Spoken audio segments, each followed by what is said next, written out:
listening to the Valley Labor Report with David Story and Jacob Morrison. The time has come for America to hear the truth. We are going to stand with them, and not only are we going to fight for their rights, but we're going to stand up for our rights here in our state, in our homes, and in our communities. One day longer, one day stronger. One day longer, one day stronger. Because the future of labor's rights in the United States of America is not going to be decided in the courts. It's not going to be decided in Congress. It's not going to be decided on talk radio, and it sure is not going to be decided on Fox News. Solidarity forever. Solidarity forever. Solidarity forever. For the union makes us strong.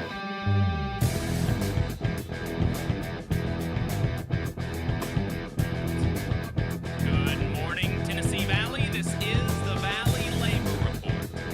My name is Jacob Morrison, here with my co-hosts and fellow agitators, David Story and Adam Keller. It is Saturday, May 29th, 2021, and we are broadcasting live online and on the radio on WVNN in the Huntsville, Decatur, Athens listening area from Athens, Alabama. A recording of this program will play tomorrow, Sunday, May 30th, 2021, on the great WGOL in Russellville, Alabama, and sometime next week on WHIV in New Orleans, Louisiana. Today, we are talking to Austin Kaiser from Obed-Edom about music. We're talking to Daniel Sweat, paralegal extraordinaire, about the miners that were arrested last week, maybe taking some calls, and more on today's Valley Labor Report. So remember, folks, every Saturday, including this Saturday, the North Alabama DSA has a necessities drive from 3 to 5 p.m. at the IBEW Local 558 Union Hall on Clinton Avenue, right across from Yellowhammer and Campus 805. So bring your non-perishable food items, your PPE, clothes, blankets, all that kind of stuff, and your donations will be forwarded to the Manna House. You can follow at DSA North Alabama on Twitter for more information. If you want to see what we're up to throughout the week and get our snide quips about the news of the day, then you should follow us on social media. We're on Facebook at facebook.com/The Valley Labor Report. We're on Twitter at Labor Reporters. I'm on Twitter at JacobM_DayL. And if you missed part of the show and want to go back and watch it later, you can search YouTube for The Valley Labor Report and subscribe to our channel. You can go back and watch the full show there. And we also clip segments and release them throughout the week so that if you don't want to watch the full show, you can just select a topic and see what we have to say about that. We also upload the program on more than 11 different podcasting apps. So to see if we are on your listening platform of choice, go to thevalleylaborreport.transistor.fm/subscribe. We've got a website where you can buy our hats and our stickers, thevalleylaborreport.org. And finally, if you appreciate our work and want to help us stay on the air, then consider throwing us a couple dollars a month on patreon.com/thevalleylaborreport. All right, so good morning, everybody. Let's David, if you want to come over here, because this was your guest, so or you're the one that booked him. So I'm going to be switching spots with David here in just a second, but we have got Austin Kaiser from Obed-Edom.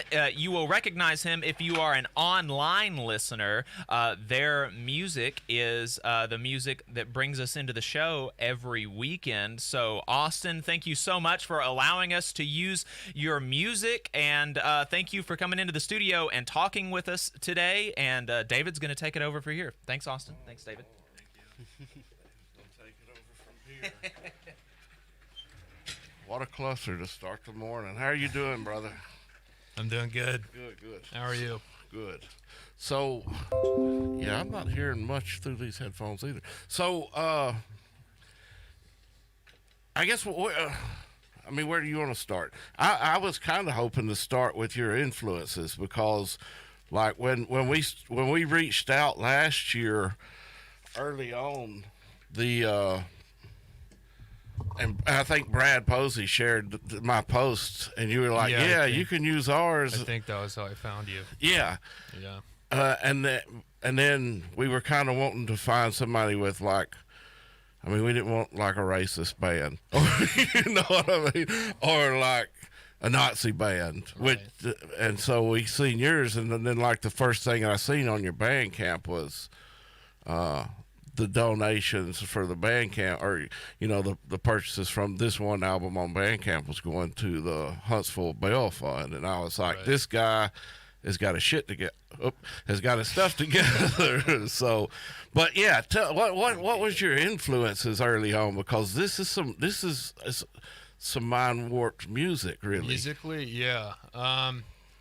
Well, there's like 6 of us in the band, rotating kind of. I mean, we're at a pretty fixed lineup now, but it's a lot of different guys with a lot of different influences. I mean, I think we all tend to kind of, go for the same kind of left field sort of stuff, but obviously there's common touch points with like Pink Floyd and everything that everybody likes, that kind of stuff, more the like Uma Guma, the kind of like long form psychedelic stretched out stuff. That was kind of like an obvious touch point for everybody. For me, I love like Radiohead, Swans, Wow. bands that are I don't know, take a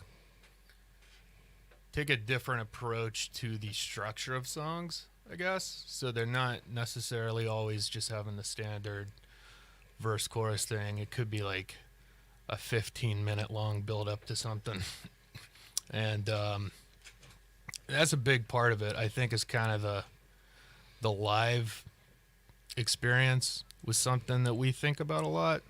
I don't know if it comes through in the records or not. I hope it does, but a big part of music for me is the physicality of it and being able to feel the actual sound waves hitting you and kind of be in that trancey state where it might just be one chord riffing for a long time, but if the beat's right and everything and the environment's right, it's kind of like being in a sweat lodge or something. And then there's this sort of like, I mean, not to get too grandiose with it, but when music is at its best, it can be kind of like almost a spiritual type of experience when it's hitting you like that. Yeah. So that's what we wanted to try to approximate, and kind of like minimalism of like Steve Reich, Philip Glass, but played with, very loud, heavy instruments. So it's kind of a mixture of minimalism and maximalism, I guess. Yeah. Structured Yeah, minimally. Yeah. That's pretty cool. And it's strange because the ones that I really enjoy, that whenever I first started going through your collection, that I kind of, thought, hey, these guys are listening to this, like my favorites were Ohm or Sun, Right, or, or Baroness. It sounds like, Yeah, those are all great. yeah, but so you didn't even mention those, but Well, it kind of goes to show you that Yeah. that different influences kind of are all combined there, and I guess generational, Yeah. the difference. I mean, I saw Sun a couple years ago, so yeah, they're definitely not like unfamiliar to me. They were playing in a cave. Yeah. That that venue up in Tennessee, Yeah. Pelham, the Caverns. Yep. Saw them there. That was a pretty cool experience. That was before the pandemic and everything. It was 2019, I think, but it's a big cavern venue, and yeah, they're like kind of thought of as one of the loudest bands on the planet, but it's not like punishing because there's no drums or anything. It's just like a very loud, long, sustained, like heavy drone that you just like feel in your chest. So Yeah, but it seems like y'all are kind of going with Yeah, the same it's- type idea of Right. of you get into this, like you said, it's almost spiritual, and you kind of move out of your mind for a second and feel everything coming in, and even with this latest one that you released this past week was kind of the same way. It's yeah, that was a very that song's mostly like electronic. Actually, there's very little guitar or anything on there. It's mostly synthesizers. But yeah, it goes for the same kind of thing, where it's just sort of this, you get sucked into it, and then it's very rhythmic and repetitive, and I don't. You have to be in a mood for it, I guess. But or maybe it puts you in the mood for it. yeah, maybe. It's definitely not going to be for everybody. I mean, that's probably one of the weirder ones that's going to be on our album that we're putting out. We're putting out our first actual full-length album that we're slowly in the process of recording. We've been recording it in our own studio since August of last year, and I don't know when we'll be done with it, but that was the first track from it. I don't know if I'd even call it a song necessarily, but it's the first track that was kind of at a state that we could share, but probably not much else on the album is going to sound too similar to that. We're kind of going all over the place with it. We're trying to incorporate some jazz influence too on other things, which might be haphazard, but we're going to try to do it. No, I don't think anything's haphazard when it comes to music. I mean, that's the reason people listen. They want to experience something that they hadn't experienced before.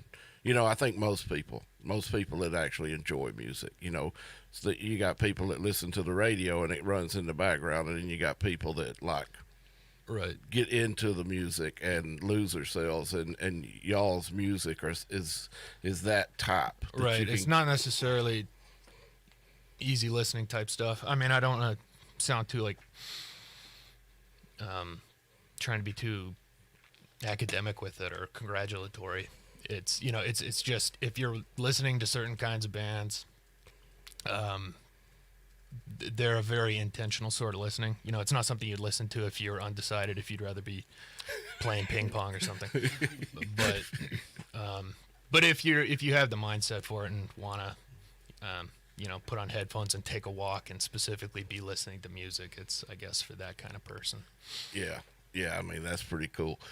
Adam, I have no clue what kind of time. Where are we at on? No commercials. Oh, that's right. Yeah, you're good. Commercials. No Look at commercials this morning, so cool. So and so whenever I reached out to you the other week, it was specifically because you had graciously allowed us to play, y'all's music, and we can't thank you enough, because believe it or not, it's easy. I mean, we can pick out anybody's music we want on the radio, but when we go onto YouTube, it's a whole different scenario, because licensing and things like that, and the fact that we were getting certain portions of our videos cut out because we didn't have the licenses, and you get muted and such. Yeah, and you try to reach out to the one of the ones was Woody Guthrie's All You Fascists, and we were like, we'll reach out to his folks and see if we can't purchase a lot. It's a nightmare, man. Yeah, there's a lot of labels and other things you would have to go through. But yeah, we're about as independent as it gets, so yeah. You just gotta talk to me. You can just ask. Yeah. But I saw that y'all were doing this festival over in Huntsville. And with XY Spaces, one of the bands from my hometown, my kids grew up with them. And really? Yeah, and I've went and seen them a couple of times, and they were probably, as far as local bands, one of my favorite bands. And but then y'all are in with them, and then there's two other ones that there's a Drop Diver. They play kind of like energetic punk kind of stuff. Okay, cool. But I think there's a depth to it. It's not like Sex Pistols or something. Not that those are bad or anything, but there's a richness to the Sometimes punk is really just very stark, and I think they really fill it out a lot though. And the other band is Evelina, which is a brand new band, but it's composed of guys who've been in a ton of other local bands over the years. The drummer from my band is Jacob Stewart. It's his new band that he started, so he's kind of playing guitar and stuff with them, and they're a very kind of alternative or avant-garde metal type thing. It's very heavy, but it's very well composed, and it kind of reminds me of Deaf Heaven or something. I don't know if some people might be familiar with that, but it's so they're great, and that'll be the first show they've really played, but they're all longtime musicians. Yeah, well, for a lot of us, it's going to be the first show that anybody's been able to see for, I mean, a year and a half. You know, Right. We were talking before we come on air about, you know, are people going to come out and see it and things like that? And, you know, I just can't imagine people not. I mean, at this point, you could roll out the Huntsville Symphony Orchestra and Bridge Street, and I'm going to be down there just because. People are throwing their bras on stage. Yeah, yeah. Well, I mean, well, It's been a year and a half. Well, come on, we're ready for it. Yeah. yeah, but I mean, truthfully, it's just to the point where everybody. I mean, I think for my family, that's the one thing that we miss more than anything is to actually be able to go experience that communication between the audience and the bands, Right. and feel that closeness to something. Yeah, we're very excited to do it for that reason. Yeah, I was saying it's been since February of last year since we last played a show, right before the pandemic took off. And so this will be the first thing we've done since then. And yeah, we decided to kind of try to organize a large thing. The bass player in my band, Ben Job, he also runs a music nonprofit in Huntsville called Spice Radio, so they also put on shows anyway. So he has a lot of resources for that kind of thing. So we occasionally will take it upon ourselves to kind of, you know, promote and organize our own show. We've done that once before at Straight to Ale a couple years ago at Halloween. We had a really big show that was really fun and had a big turnout, but that was, I mean, we put it on. Basically, they gave us the space to do it, but we brought all of the PAs and the soundboards and, you know, all of that. And that's kind of what we're doing again here. So this is, it's going to be at Lee Acres on June 26th, which is a Saturday. Lee Acres is a farm venue about 15 minutes outside of Huntsville, downtown Huntsville. It's in Newmarket technically, but it takes 15 minutes to get there if you're in Huntsville. It's not a bad drive at all. It's off Winchester. And they're really cool. We, you know the people who run it. And they've kind of just set up a really nice, like, professional stage there out, you know, and they have land, and there's all these different buildings and little Airbnb type little tiny house things that people can stay at, and there's campgrounds, there's a lake, there's ducks and chickens running around and things like that. So it's a cool place, and there's, you know, a bit more freedom in terms of, I guess, what you can get away with since it's private property. Not that we're doing anything too insane, but we're gonna have vendors, music, obviously. We're kind of doing it in a, you know, traditional faux pagan folk festival style. Not that any of us are like legitimate adherents of that necessarily, but I think some people who are coming will be. And it's just for fun, you know. You can take it as seriously as you want. Gonna have a maypole that people can dance around. Oh wow! Into the night. Yeah, maybe we'll have one of those competitions where you dance until that you fall down and the last person standing is the May Queen. I don't know. The losers get thrown in the lake. Yeah, I seen that on the thing. They said on the promotional, they said wear white, and I was like, yeah, I'm not a real white kind. You don't have to wear white. We're not forcing anyone to wear white. Okay, yeah, Dave, if you don't have your flowery white dress, you don't, you know, we'll still let you in. I mean, I may be able to pull one out from years gone by, but I don't know that I'll fit in it any longer. It's the problem. There's no judgment there, but yeah, but I mean, I can wear it. Yeah, we'll get Jacob. Yeah, you can fit into it. That'd be pretty. So we have vendors, selling different things. I think there's like someone who's like setting up a massage booth, and there's a woman doing like yoga classes, and then people like selling things. It's just gonna be all over the place. It's gonna be fun. There's gonna be fire. I think I'm allowed to make like a bonfire, and then we're asking people to bring like acoustic instruments or little bongos or drums or what have you, because after we're supposed to stop the amplified music around 10:30, just because past that we might start to anger the neighbors. But we're kind of just gonna do like a, you know, folky, whatever, everybody contribute, jam session, drum circle thing around the fire after that into the night, however long. And you can camp if you want to. So you can spend the night. If you book it through Lee Acres, it's another like $20 or something to book a camp spot.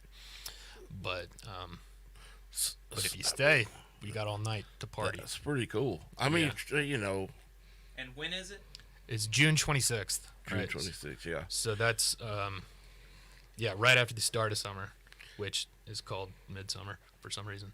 Yeah, It's Saturday night. We're coming out. I mean, for certain. If I mean, my wife, it's kind of hit and miss with her, but I hope she'll come out with us. But I'm certain that I'll be bringing my daughters out, so we'll be able to get to meet people out there. And it sounds like you're going to have like some after the show, some interactive. Right. Yeah, it's musical. gonna. Yeah, I mean, the music is part of it. It's a big part of it, but it's not the whole thing. It's also just like a community fun thing. And yeah, most people probably haven't really done anything like this in over a year. And it's outdoors, so I think it's a pretty safe way to be around a lot of people. Yeah. Relatively, especially if you're vaccinated. I'm vaccinated, so my worry is pretty much done with that segment of it. But if you still want to wear a mask or whatever, you can do that. But I think Just make sure it's white with flowers on it. Yeah, exactly. Yeah, make sure it's got flowers. Yes, I'm yes, going to please. try to find a mask with some flowers on it. That'd be cool. So, yeah.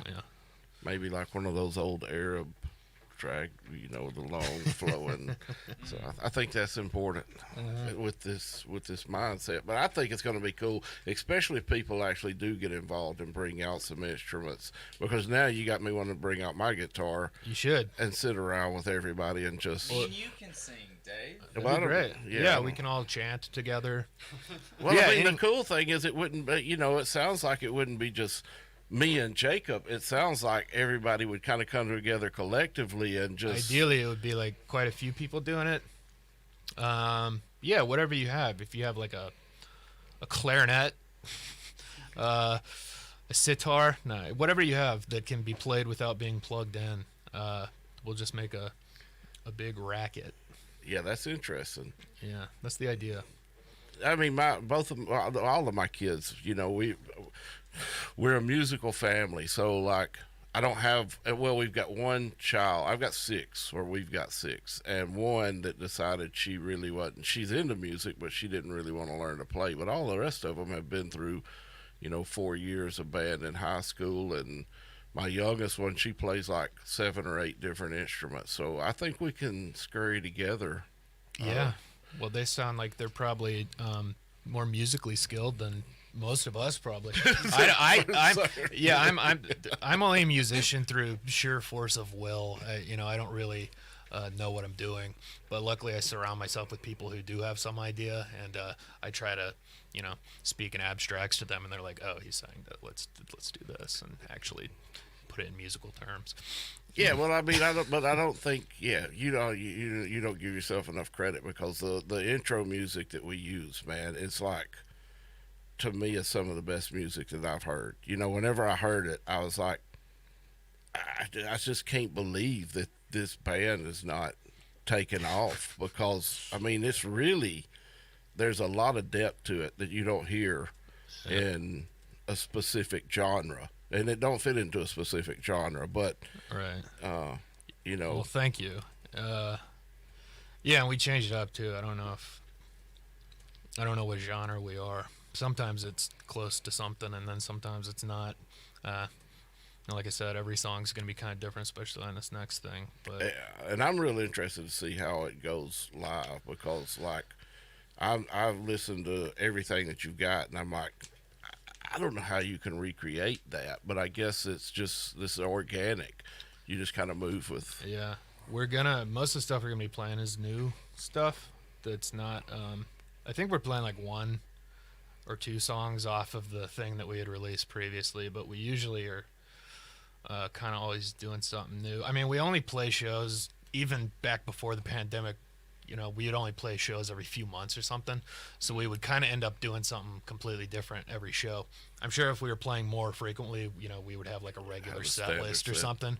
But as is, it was kind of like we were writing new stuff in between every show. And It was kind of different every time. But yeah, it will be interesting to see how we pull off some of it. We are planning to play that weird one that we put out the other day. So are you going to try to play that, or is that just going to be like, are y'all going to bring it in pre-mixed and play it? No, it's going to be on a I don't know what it's like a sampler machine kind of, but I mean all the different elements of it are mixed and done live and triggered however we want to do it. It's not just like hit play on the thing. I got you. But that is kind of the weirdest one, yeah. So everything else is done with, more traditional instruments, but that's the only one where a lot of it is going to be kind of like samples and sequences of stuff that we've previously recorded, but we're mixing them in live, and then there will be real instrumentation over top of them as well. But yeah, it'll be interesting to see how that goes. Yeah, well, I mean, even hopefully it's okay. Yeah, I mean, I don't think it can't go okay, because it's your music, and it's what you're wanting to convey to people. Right. So it just depends on sounds like it depends on whatever you're feeling at the moment is kind of where it's going to go. And I think that's cool. I think that's probably the best type of music to listen to, is when you're sitting there and interacting with the audience, and the audience is giving you that energy back, and you're like, not right yet. Yeah. Yeah, we that is a big part of what we want to do too, and try to do, is to have like an element of improvisation in the live shows. Not that it's like completely improvised, but in terms of how long we're gonna do a certain passage. You can write it out as long as it feels right. Yeah, as long as exactly. And then shift at the right moment. Yeah, and build that crescendo up. And I think Right. that's amazing. Adam just said we got like 2 minutes left. Cool. So if you will kind of touch on this, where we're gonna be.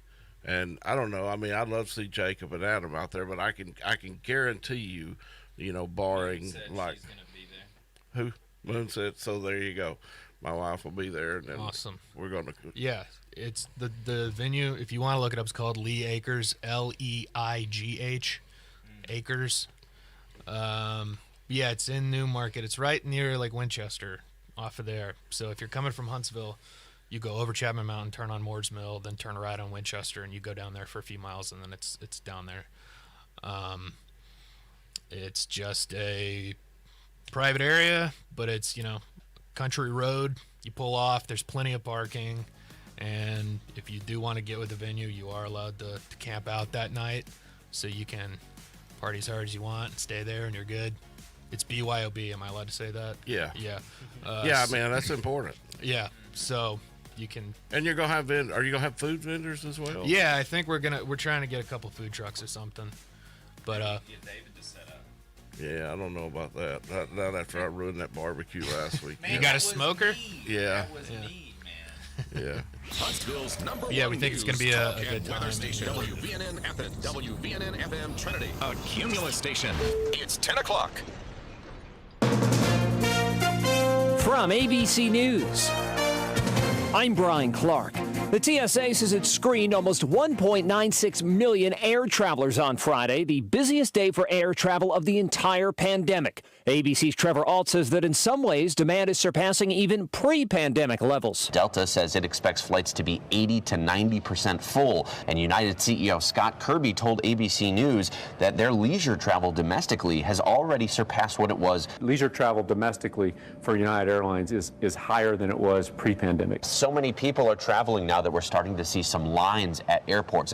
Demand is also raising prices, especially for people looking to book vacations, notably on the East Coast, says ABC's Deirdre Bolton. Top destinations include beach areas such as the Jersey Shore, Cape Cod, the Outer Banks, and Hilton Head, which has seen more than a 50% increase in demand. For many families, going to a popular spot means spending a lot more money. And that could also apply to gas prices. They're currently at a 7-year high.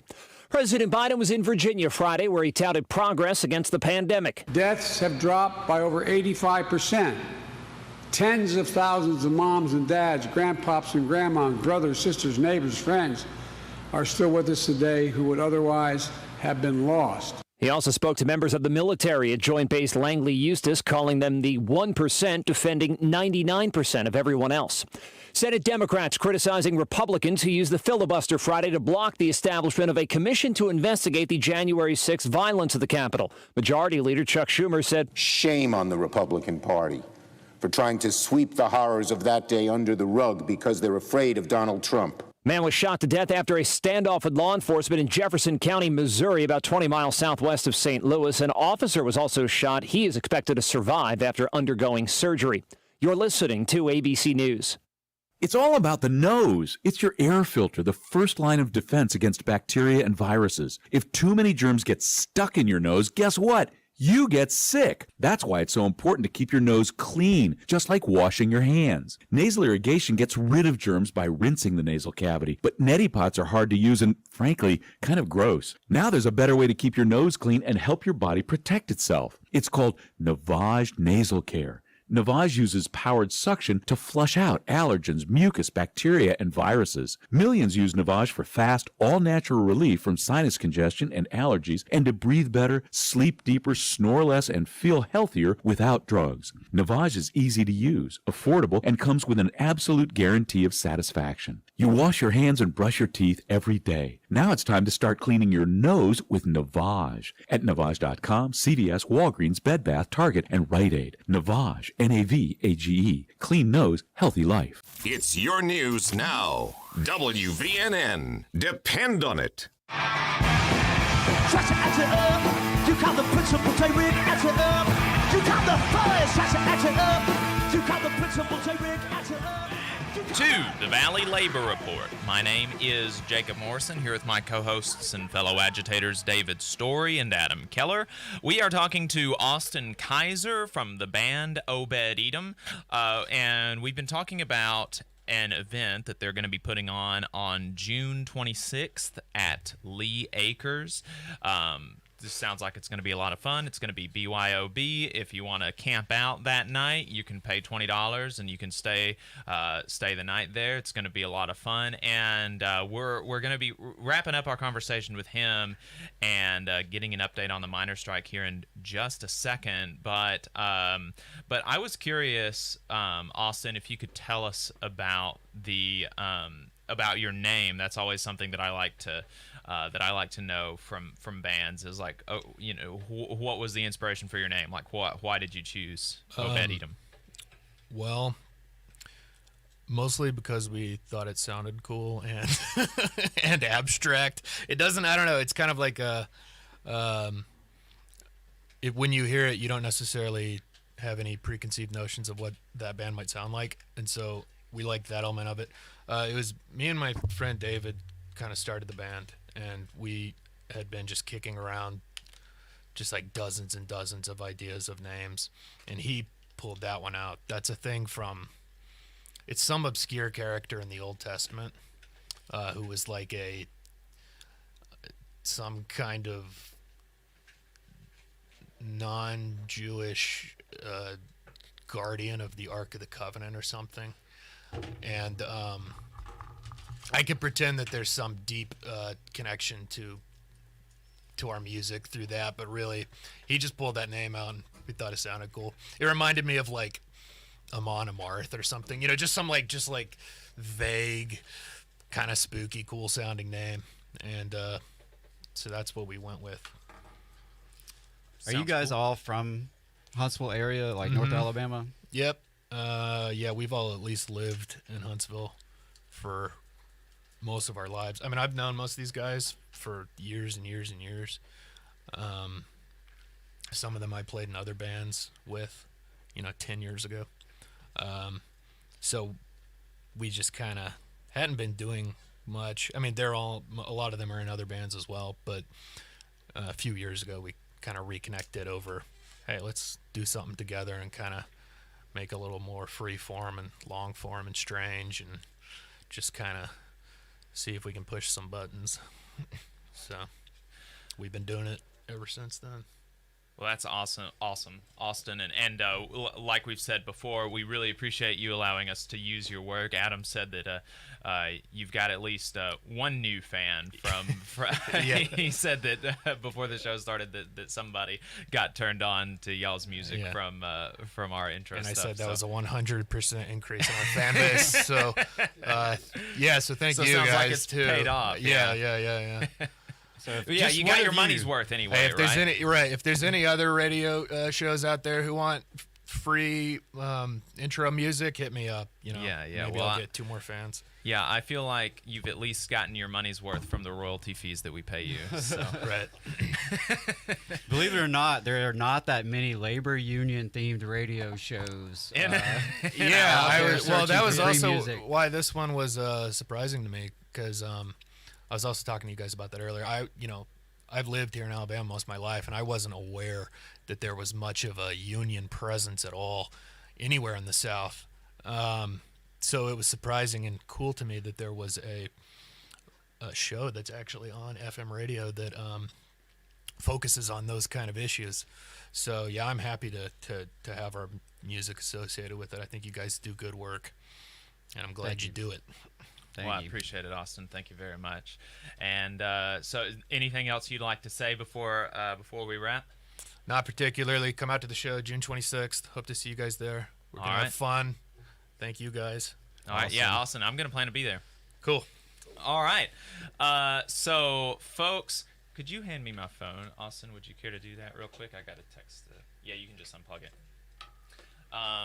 So folks, we've been talking to Austin Kaiser. Thank you so much for coming in to the station, to the studio to chat with us. Really enjoyed it.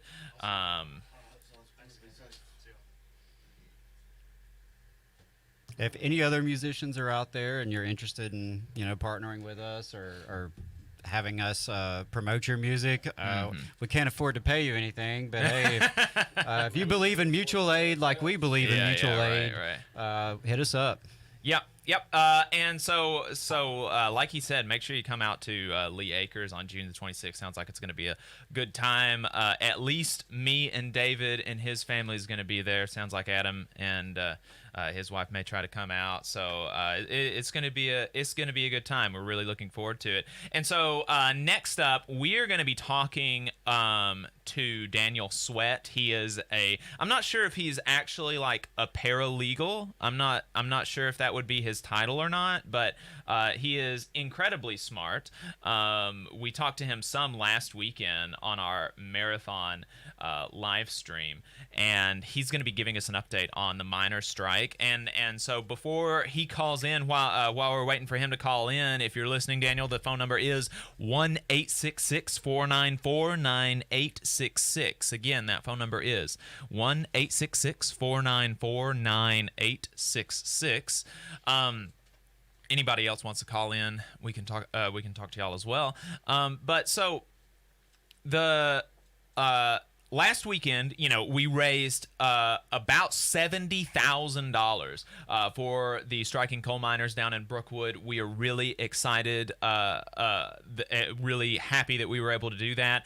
The money has been transferred from our PayPal account to our bank account now, so we are going to be coordinating with the union to write them that big fat check, hoping to get that to them next week. And I'm just so proud of everybody that came together and everybody that donated, everybody that helped organize the event, everybody that talked to us on stream. I mean, it was just such a it was so cool to be able to be a part of that. And just to recap really quick, the reason that we did that is because there are 1,100 coal miners and their families out on strike at Warrior Met Coal in Brookwood, Alabama.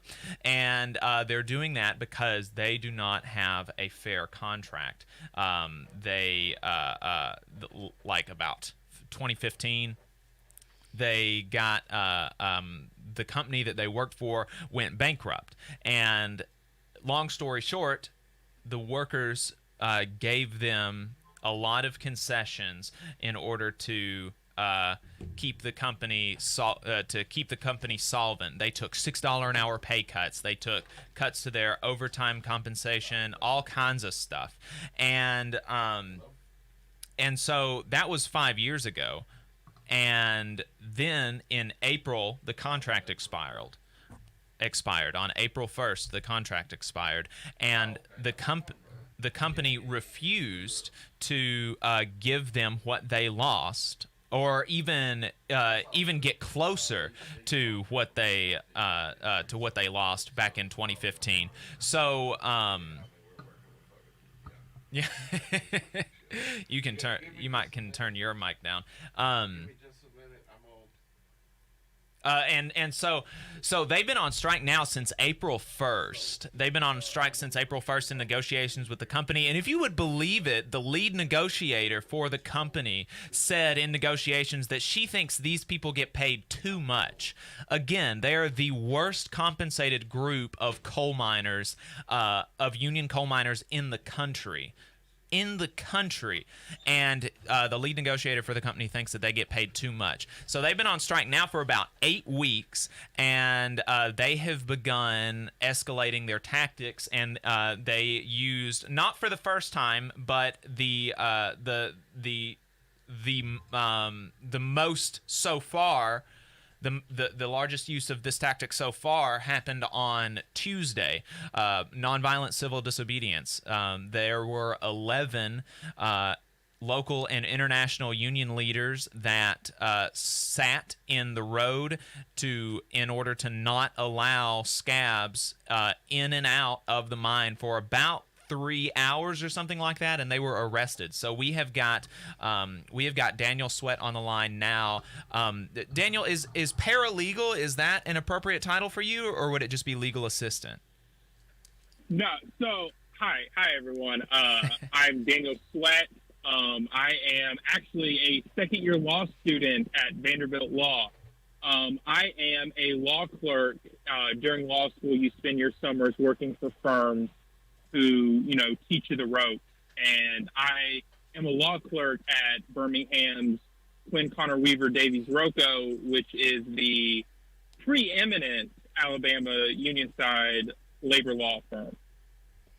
Awesome. So law clerk would be your title. So then, yeah, so Daniel, there were 11 people that were arrested, 11 local and international leaders from the United Mine Workers of America who were arrested on Tuesday. Can you tell us what it was? Is that an accurate summation of what they were doing, like sitting in the road for however many, I can't remember exactly how many hours it was, stopping scabs from coming in and out of the mines, and right, that's about what they were doing? Yeah, so they earlier that day they sent out the call to action, and from what I understand, they did a march for several miles and ended up there, and then a group of them proceeded to block the entrance and just sit down peacefully, not bother anyone. And among them was Cecil Roberts, the president of the United Mine Workers of America, alongside several people from the AFL-CIO National who had come down and support, and then several local miners from the district and the locals. Gotcha. And so they were arrested. Can you tell us exactly what they were arrested for, and kind of what that looked like from the time that they were arrested and through the next couple days?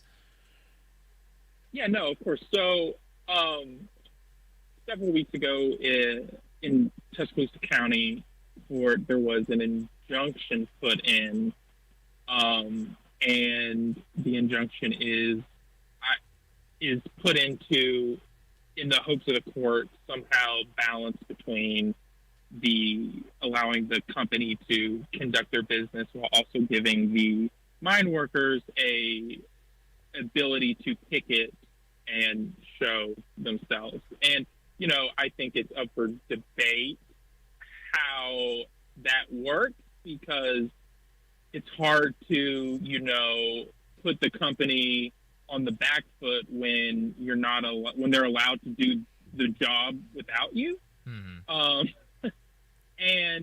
so they were arrested in violation of the injunction.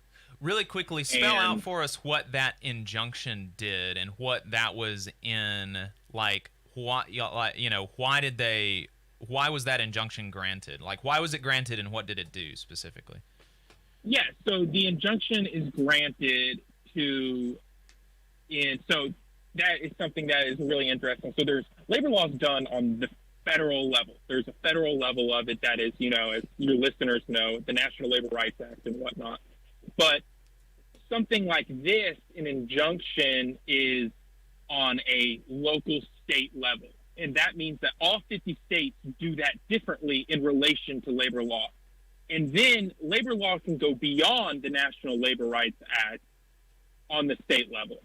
And in Alabama, the state level laws are, with the seminal case is Dixie Electric. It's from 1976 or 1978, where the Alabama Supreme Court really set the standard that for these injunctions and whatnot, that the company could not really be put out, where you can't really stop their activities, essentially. And so this injunction was put in, and what it said was, you know, the miners are only allowed to have so many people on the picket line. The miners can only have, so they can't have alcohol there, for example. They can't block the road. They can't obstruct the view of the road. And that was something that, if your listeners would check the mine workers Facebook or any of the other miners, there was a thing with signs. So the mine workers had put out signs in support of the strike on the road, and the company came through and they took them all out and cited the injunction as the basis for allowing them to do that, saying that these little, like, election signs were blocking the view. And you know, the normative is that also prevents the company from stopping the strikers in their picket, but at the end of the day, it can appear, I think, lopsided. Yeah, I would say so. And so they were arrested. So the 11 folks were arrested, ostensibly in violation of the injunction. Yes. So they were arrested ostensibly in, you know, locking, trespass, and at the end of the day, it's for violation of the injunction.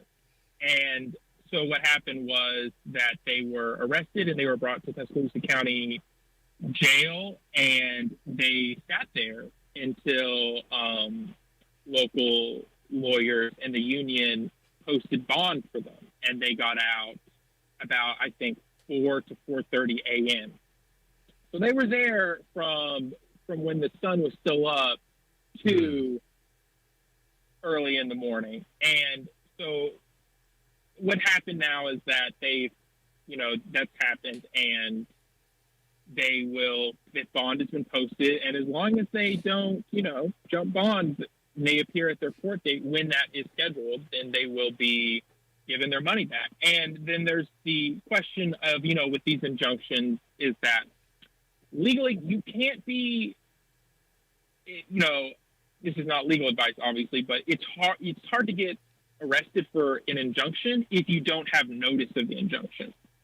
And it's not notice of, I heard about it, but it's like a legal notice. You have to know about it up to a certain standard. And there's questions about if these people have notice to be in violation of the injunction. And that Dixie Electric case that I cited earlier says that the Alabama courts will fine unions in violation of injunctions and temporary restraining orders on behalf of their membership, because the entity is liable for its members. And that is something that is not the standard by the country by any means. Not all states do it like that. Right. That's just how they do it in Alabama.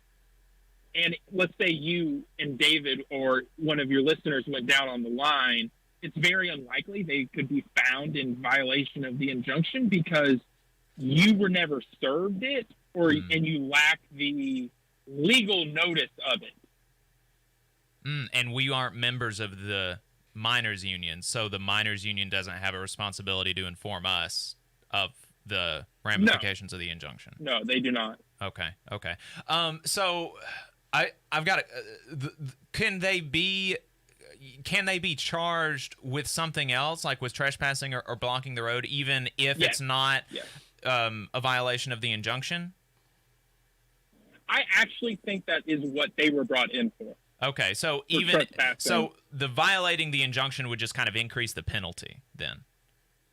Yeah, so to be found in, so that's, contempt is one of the most complicated legal things. I mean, in law school, I actually last semester took a class dedicated to legal remedies, which among them is like contempt of, because when we think contempt, we think someone's mouthing off to the judge, but there's actually 3 other forms of contempt.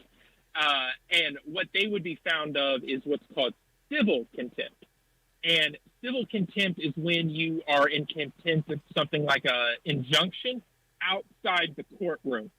And you actually have a constitutional right to a notice and due process with civil contempt.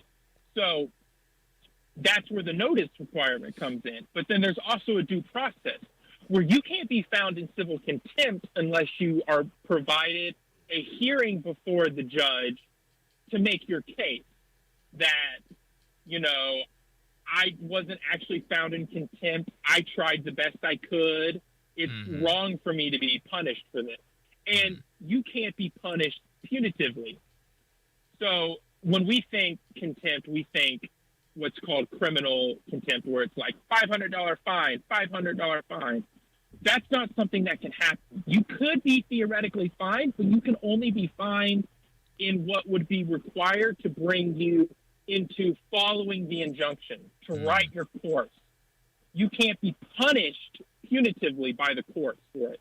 And, I think that's something that the company wants to sneak in, is they want to punitively punish these people. Right. When that's not how the law works.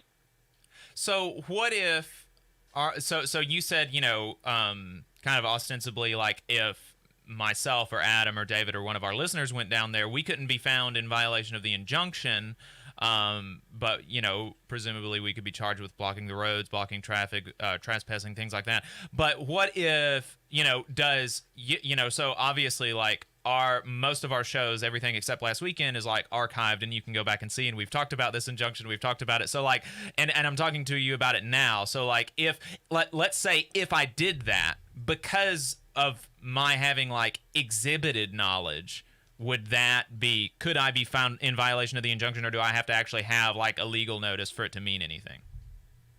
Obviously, a listener, it would be different for a listener. They could just say, "Oh, I missed that episode," but like, it would be hard for me to be like, "Oh no, I didn't know anything." Yeah, it would probably be hard, and it's hard I can't exactly remember the case. I think it's Ex parte Wilson, 1965. It's the Alabama Supreme Court case involving Martin Luther King, Ex parte Walker is the name of it, and it involves Martin Luther King and the Civil Rights Act, 1965, Alabama Supreme Court. It went to the United States Supreme Court on a different legal question. And in that case, Martin Luther King and the other leaders of the Civil Rights March were found in contempt because they were served notice, but many of the members were not found because they had simply heard of it. They knew in an abstract fashion that they think that they weren't allowed to do that, but they weren't exactly aware. And there is in that case, there was an individual who was kind of in that liminal state in between being served with it like Martin Luther King was, and then just knowing about it. And I believe that person was found in contempt. So you should probably not archive this one.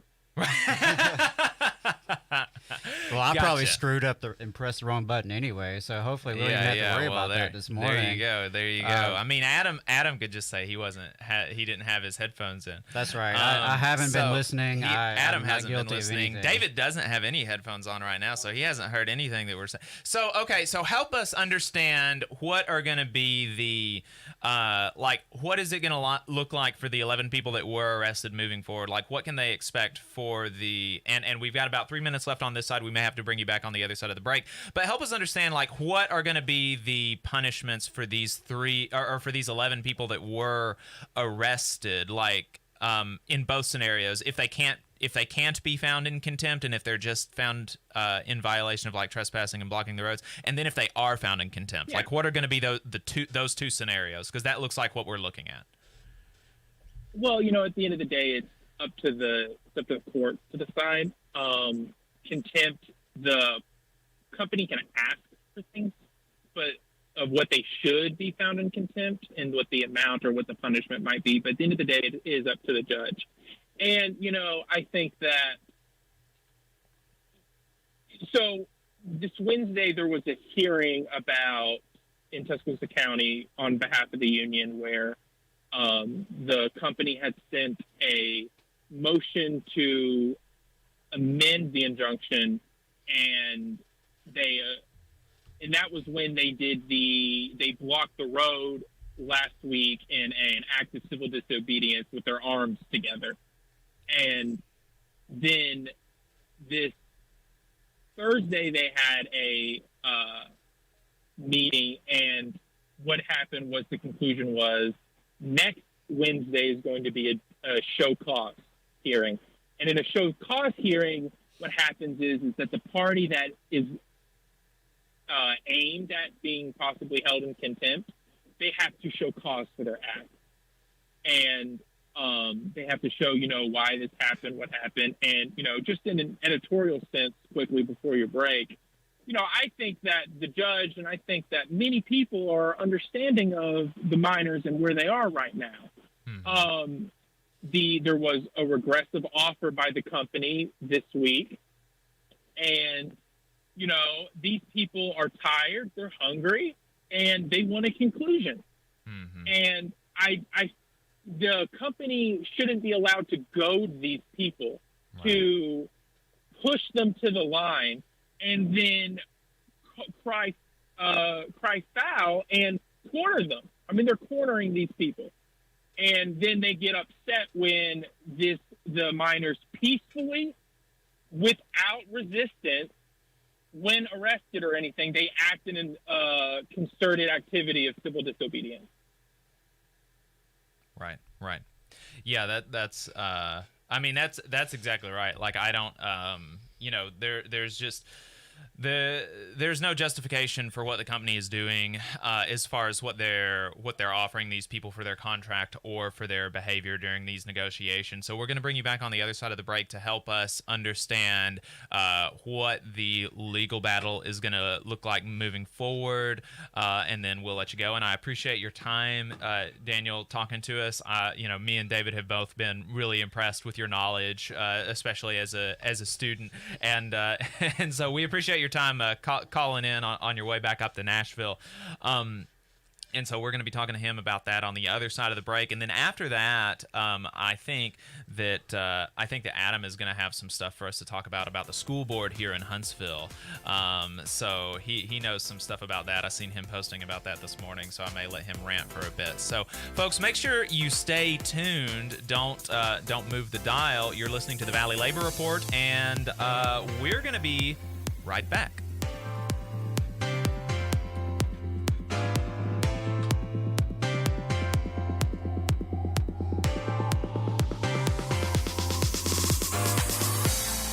You're listening to the Valley Labor Report with David Story and Jacob Morrison. This is News Talk 770 AM, 92.5 FM, WVNN. News starts now. The TSA saying that 1.96 million people passed through TSA checkpoints on Friday. That's a pandemic air travel record. ABC's Trevor Alt at LaGuardia Airport this morning. We never thought it would be good news to say this, but so many people are now traveling that many airports are seeing lines, sometimes lengthy ones. I've seen some passengers across the country complaining about their wait, and it has felt like old times. But air travel still down nearly 24% compared to 2019 this weekend. For those traveling to destinations in much of the country, a soaker, severe weather and heavy rain in the Northeast, and a freeze warning in parts of the upper Midwest. But that's not keeping folks home. Gasoline prices hitting a 7-year high. A miraculous rescue in eastern Indonesia. A ferry, 200 people on board, catching fire. Passengers and crew forced to jump into the sea. No reported casualties. Officials saying all 181 passengers, including 22 children and 14 crew members, rescued, safely evacuated to a nearby island. Dave Packer, ABC News. WVNN. Put it there, boy, and we'll show these fascists what a couple of hillbillies can do. All right, folks, we are back. This is the Valley Labor Report. We are coming to you live online and on the radio without commercials, courtesy of the Alabama AFL-CIO. My name is Jacob Morrison, here with my co-hosts David Story and Adam Keller. We are talking to Daniel Sweat, law clerk extraordinaire for Unionside Law Firm down in Birmingham. Daniel? Hey. So help us. Yeah, help us. Yeah, a long time. Yeah, it's been a minute. So help us understand. You know, you said there was a hearing on Thursday. What can we? I mean, at least for these 11, and then, you know, presumably that this is part of an escalation of tactics. Presumably they're going to engage in more civil disobedience. So, like, what can we expect? When can we expect for the resolution for these 11 that were arrested, and what can we expect going forward in the legal battle against Warrior Met over civil disobedience? Well, shoot, you know, that first question, what's going to happen to the 11, might be above my pay grade. That's up to the Tuscaloosa County Clerk when they go before, when a resolution might happen for them. I mean, it's likely what's going to happen is their charges are going to be dropped. I mean, no, I don't think anyone, they're not going to put the AFL-CIO up for misdemeanors in Tuscaloosa County. It's just too much. Mm-hmm. But I don't think. I think from that physical act, I think it's fair to say that there will likely. Obviously, this is not legal advice. It's likely that there's not going to be any real repercussions from that. Now, what's going to happen is that, in a weird way, that act is tied up in these hearings for contempt.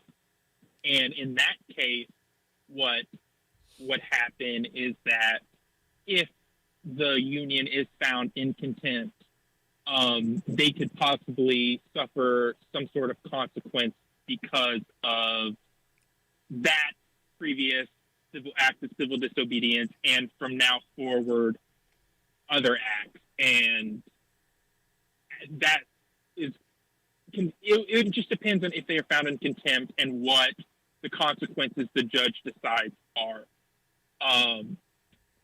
I don't think, well, I take it back. I think a lot of people think that that's not going to stop their acts of civil disobedience. And I think that the union is going to do what they think is best. And I think the many lawyers, both in Tuscaloosa, working with them on the ground, and in Birmingham, are going to continue to support and work with them regardless of what they choose to do. That is not something that's not something coming from the lawyers to them. And I think that, as in the greater picture conclusions with the mining, I mean, that's also something that is up to the miners and the company. If the company comes in bad faith, unfair labor practice charges can be filed and whatnot, but that is something that the union has to stand in solidarity and go up against the company in the negotiations for the contract. And I think, as we can see now, that the company is, they're being obstinate. they have no interest in coming to the table in good faith and to talk about it. Right. Yeah. Well, like you said, you mentioned this in passing, but I'm sure that there are a lot of people that don't know what that means. You said that the company gave y'all a regressive offer, gave the union a regressive offer, which means that the offer that they gave them last week or the week before that was less than the first offer that they gave them. Yeah. So a regressive offer is a concept in labor law where in negotiations, a company gives an offer that's worse than what was an offer before. I mean, it's like the art of the deal for companies, and it can be an unfair labor practice, but it is only an unfair labor practice if an offer was put before the strike. And then they do a regressive offer right after that once the strike has commenced. What they did isn't illegal, their regressive offer or anything. And I think, if anything, it really speaks to the need for something like the PRO Act that I'm sure your listeners are aware of. But yeah, so aggressive offer is just a tactic in labor contract negotiations, and it can be used for a variety of purposes, one of which is to goad members of the union into acts that they might then be used against the union in court. Right. Yeah, I mean, isn't like that is so, I think most normal people listening are going to be like, that's insane that this regressive offer would be illegal because it would be bargaining in good faith, and people in contract negotiations are obligated by law to bargain in good faith, and that includes the union. The workers are obligated to bargain in good faith. But this would be illegal if the company had given the first offer before the strike. So if they had given one offer before the strike and now gave an offer that was less than the first offer, that would be illegal. But since the first offer didn't come until after they struck, it's not illegal and it's fine. Like, that doesn't make any sense. Yeah, it's really, it's complicated. I'd have to pull up the NLRB board decision that really institutionalized that. But it's kind of one of those things where, okay, the strike is happening and the mine workers are holding firm. And because they're so good at their job and so good at striking, the company is now suffering financial consequences, and therefore they can't give you as good an offer. It's really a slap in the face. That's the logic behind it. And even though this is not technically illegal, it certainly shows where Warrior Met's mindset is at, that they are approaching this from a punitive standpoint. Both the regressive offer and their use of the injunctions, which, and like you alluded to, all of this sort of reiterates the need for some labor law reform in this country, and certainly judges in our local and state courts that are a little bit more labor friendly and not so beholden to the bosses. Yeah, no, I completely agree. All right. Well, Daniel, I appreciate you calling in. That was very informative. Again, I want to reiterate like how impressed David and I have been, and I'm sure Adam as well, with how much you know, and I really appreciate it, and hope that you'll be able to call back in every now and again and give us an update. May ask you to call in again next week if you're not busy to let us know how the hearing goes on Thursday, I believe it was that you said. But we'll see, and we'll keep in touch, Daniel, and thanks so much for talking to us. I appreciate it. Yeah, thanks for having me. You all have a great weekend. Yep, Thanks, you too. All right, folks, we've been talking to Daniel Sweat. He is a law clerk for a union-signed law firm down in Birmingham, Alabama, about the legal side of this of the strike down in Brookwood. And so now we're going to talk. We're going to let Adam talk about education here in Huntsville for a bit. Adam, what's the latest What's the latest on that front? Sure. Just a real quick update. Some of you may have remembered that one of the school board members, Walker McGinnis, actually stepped down recently. And this is the second time this has happened just in the last couple of years. Previously, District 5 Rep Pam Hill had to step down due to health reasons. And so what happens in that scenario, and at least in Huntsville, it does vary from place to place, but in Huntsville, when you have a vacancy on the school board in between elections, that puts it into the city council's ball. The ball's in their court with city council. So they have accepted some applications. Apparently there were 6 applications. They had to narrow it down to 5. And then the city council will basically pick from those 5 folks. And they did just release those names. I don't have them right in front of me here, but I think that's something you got to stay tuned. Those of you who have kids in Huntsville City Schools, or certainly those educators who are working in Huntsville City Schools, because there's 5 people in the school board, so 3 of those 5 can really impact your life. From the policies that are in place to local pay scales. Right. So bread and butter issues for the employees, as well as a lot of impact on the students and parents. So, stay tuned to Huntsville City Council. I encourage you to contact your council members. And in this case, to me, even if you don't live inside the city limits of Huntsville, but you work for Huntsville City Schools, reach out to those city council members, because their decision will impact your life. And you certainly have a right to voice your questions and your concerns. I would share, what do you want to see in a school board member? What makes a good one? What makes a bad one? Certainly, I would hope that anyone the council would appoint would be someone who enters that position with the best interest of the students and educators and parents in mind, not just, ulterior motives to pad some friends' pockets. Unfortunately, local school boards, both here and across the country, often are infiltrated by folks with ulterior motives who are looking to make some private money out of the public coffers.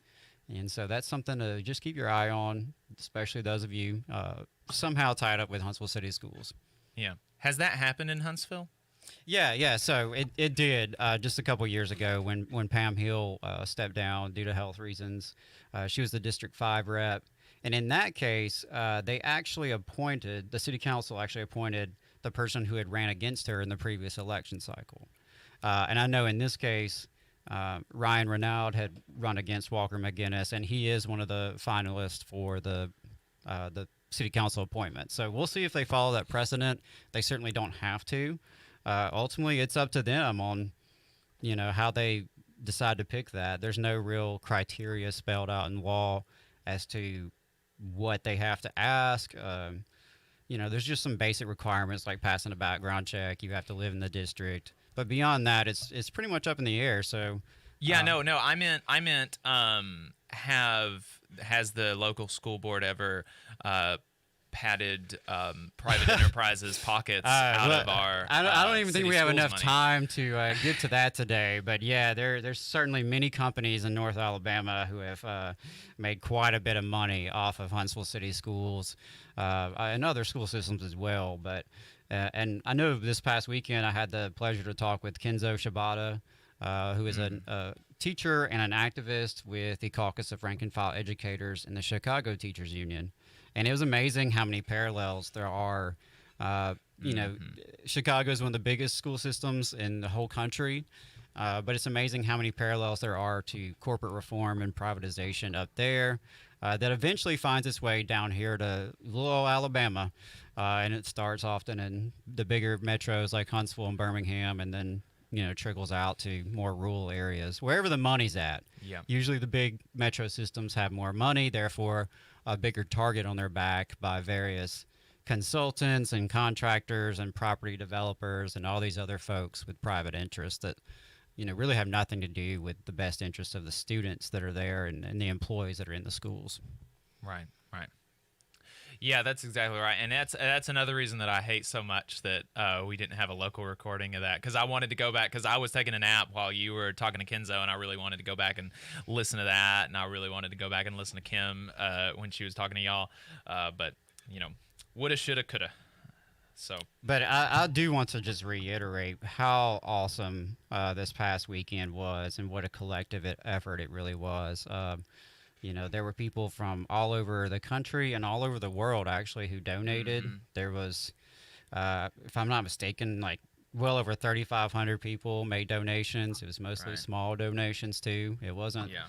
Yeah, that's the. We don't have many, wealthy listeners or supporters in the labor movement. I mean, that's one of the amazing things, like just from our PayPal, we had about 65,000 and some odd $100, and then at the day of, there was a cash donation box that got like maybe 3,000 or 4,000, and then Hometown Action had they collected 3,000 or 4,000 as well. So in total, the thing raised like $70,000 roundabouts. And as far as on the PayPal, there was one donation of $500. There were a few donations of $200, several of $100, and the rest was like 5, 10, 15, 20, 30, 40, 50. Like not people. It wasn't like there were 65 people that throw in $1,000. It was literally hundreds, thousands of people that donated to support these miners, like you said, from all over the country, all over the state, all over the world. We saw some donations from like Japan and Finland and stuff. I mean, it's like it was amazing, and it was inspiring. It was so cool to see just the love and the solidarity and the wisdom that was being shared both at the event. And our live stream, and through the donations online, people promoting it. And I can't thank Jacob and David and Lee Baines enough for all they did to put this event on. It wouldn't have happened without you guys. Y'all made Alabama history, truly. I can't think of another event quite like this that we had this past weekend, with so many different people involved to support a good, righteous cause of miners on strike against the epitome of corporate greed. It's shocking the more you find out about this story, just how despicable this company really is. And so I hope that this was something that moving forward in the labor movement here in Alabama and across the country, that folks can do more of.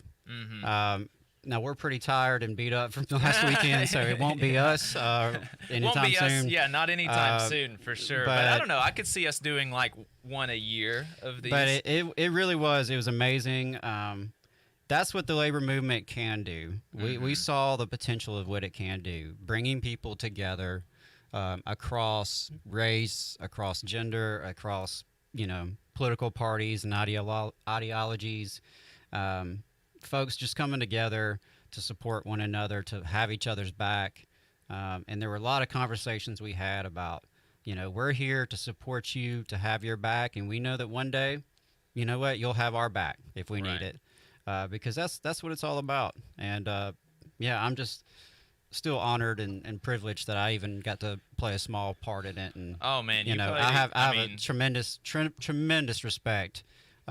Jacob Morrison, David Story, Lee Baines in particular, but there of course were so many others who made it a great event and a great weekend. But you three guys in particular, you deserve all the credit in the world for that. Oh man, well I mean you were right there in the middle of it with us, so it couldn't have happened if everybody that chipped in had to chip in to make it what it was. And there were people who maybe couldn't chip in but were sharing it on social media. That were tuning into the live stream. There was just so many different small Charles acts. Hastings would be we would be remiss if we're name dropping people that really helped. Charles Hastings did so much art for us.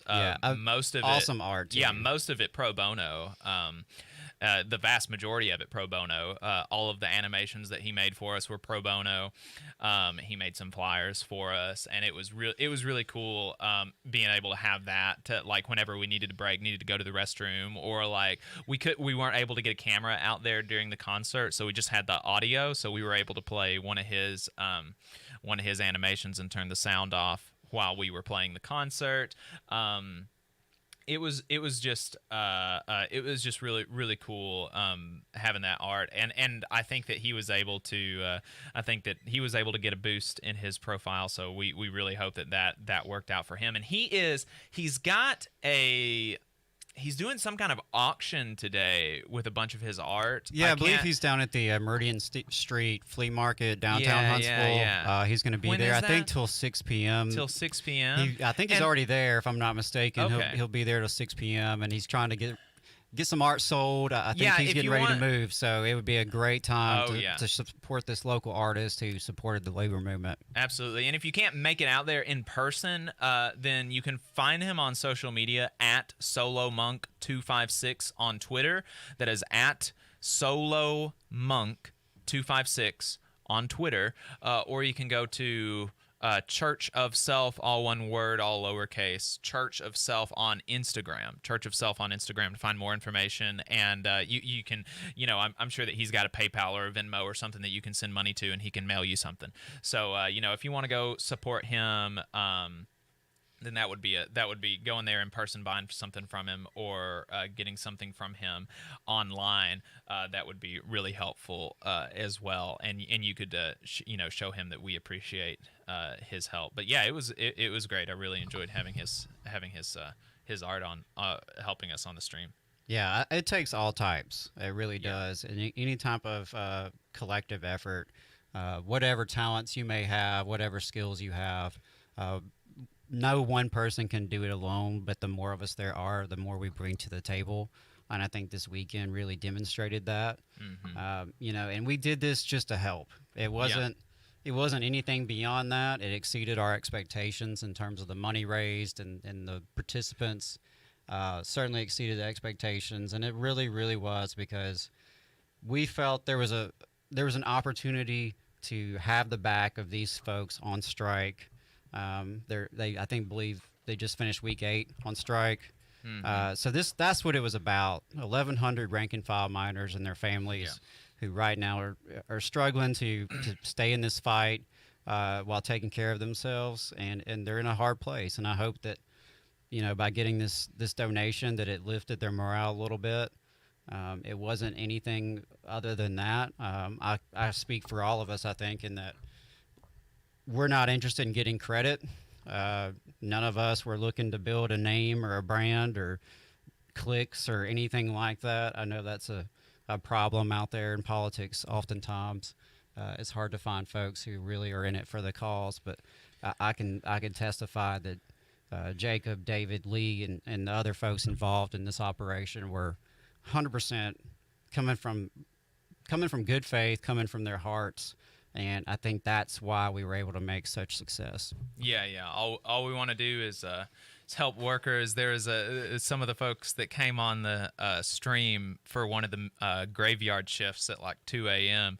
Was Matt Bernico from the Magnificast. And when I asked him if he could talk to us at 2 a.m. on a Sunday morning, his only reply was anything for the workers. So right. And that was the spirit of the whole weekend. I mean, absolutely. Yeah, there was a lot of there was a lot of late night, early morning interviews, and David out in the heat trying to cook 400 pounds of meat for those folks. He's showing a big gash he got. There was blood, there was tears, there was plenty of sweat that came out of it, but nothing compares to the sacrifices that these guys are making on the line.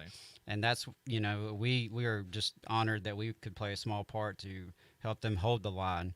And so that's what the labor movement can do. That's the potential that we have to come together and support one another, because at the end of the day, that's all we really have. Yeah. David, do you want to say anything this morning? Especially since if I'm not mistaken, you're gonna. Oh yeah, his microphone isn't on. All right, you're live, David. Not quite. You're getting yeah, he's on now. Yeah, he's on. Yeah, you're good. I can hear you. Okay. You sure? Yeah, number I can 3. hear you. Okay, cool. Yeah, I ain't got anything to say. Good morning. All that fanfare for naught. Yeah, a little bit anticlimactic, but There you go.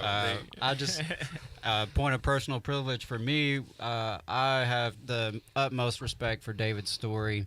He's one of the hardest working union guys I've ever met. My Don't play it up. Years. Don't No, I'm play not it playing up. it up, dude. I'm being 100% sincere. You're gonna have to mute your mic if you keep protesting. Yeah, I'm being sincere here. Anyone who's been around in the labor movement up here in North Alabama, you know David, you know how hard he works, and he does it out of a true commitment of his values. And, unfortunately, that's not always, easy to find. And so I've learned a lot from David. I've been blessed to go to some trainings with him, and he's been trying to teach me the ropes of this radio show. I know I won't do it justice for what he has done, but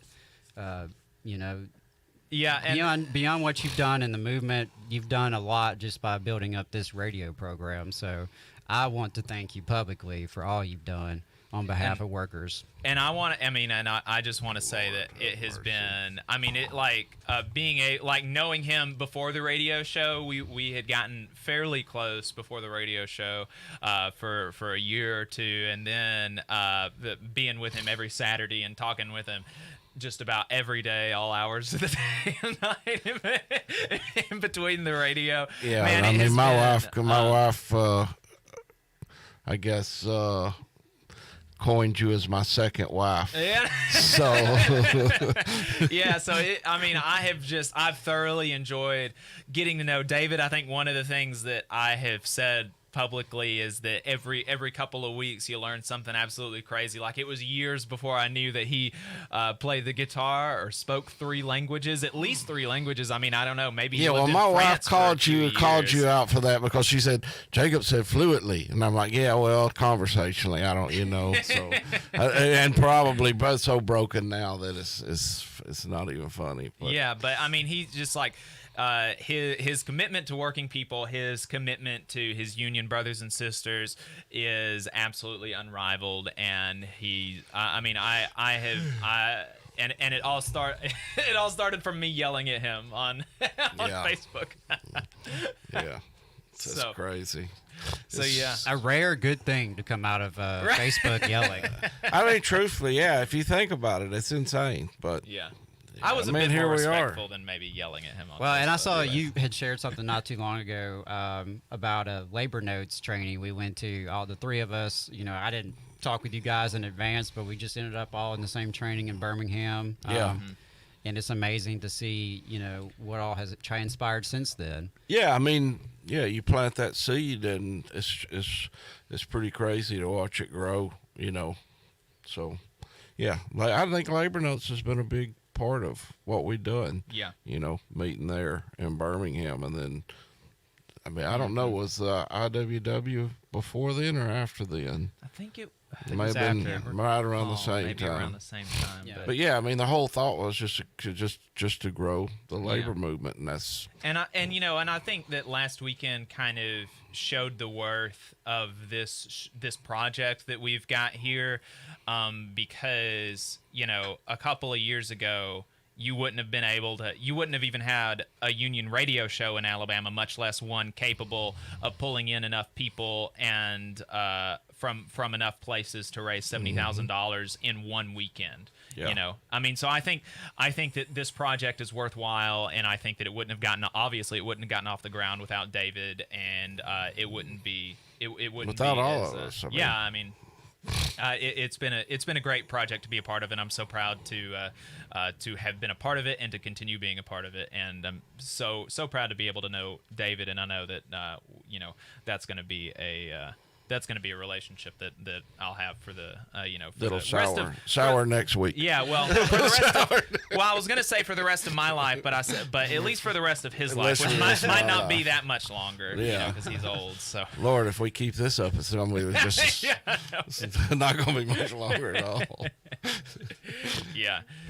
Well, I've just thoroughly enjoyed it, and this is something that I'm so proud to be a part of, and hope to be able to, and last weekend not only showed the relevance of this show for the labor movement, but like it's exactly what we wanted to do. We didn't want to make a name for ourselves or anything like that. We wanted to help the workers. So Delta see you says it next week. expects flights to be 80 to 90% full, and United CEO Scott Kirby told ABC News that their leisure travel domestically has already surpassed what it was. Leisure travel domestically for United Airlines is higher than it was pre-pandemic. So many people are traveling.